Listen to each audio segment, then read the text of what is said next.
رانږدې شوی دی د خلکو د حساب وخت او د هغو دا حالت دی چې په غفلت کې مخړونکي دي. هغو ته چې هر نوی نصیحت د هغو د رب له لوري راځي هغه په تکلیف سره اوري او په لوبو کې اخته کیږي. د هغو زړونه په نورو فکرونو کې بوخت دي او ظالمان په خپلو منځو کې پټې خبرې کوي چې دا سړی خو ستاسې په څیر یو بشر دی. نو آیا تاسې به ګورئ د کوډو په لومه کې به نښلی؟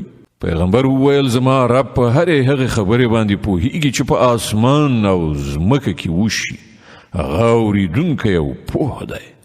هغوی وایي دا تیت پرک خوبونه دي بلکې دا د ده له ځانه جوړه کړې خبره ده بلکې دا سړی شاعر دی. که نه نو دی د داسې کومه نښانه راوړي لکه چې د پخوا زمانې پیغمبران له نښانو سره لیږل شوي وو. په داسې حال کې چې له دوی نه مخکې د هیڅ یو کلي خلکو هم چې موږ هغه هلاک کړل ایمان را نه وړ. اوس آیا دوی به ایمان راوړي؟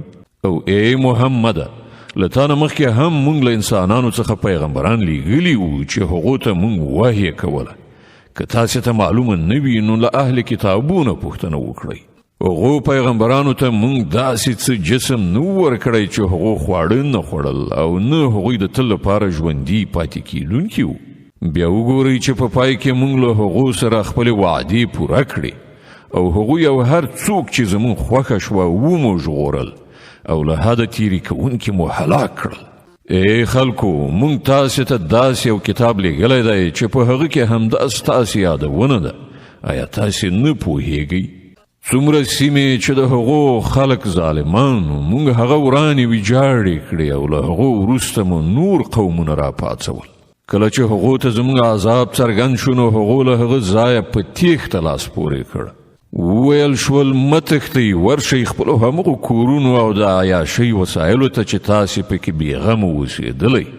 ښایي چې له تاسې نه پوښتنه وشي. ویې ویل هی زموږ بدمرغۍ بېشکه چې موږ ظالمان.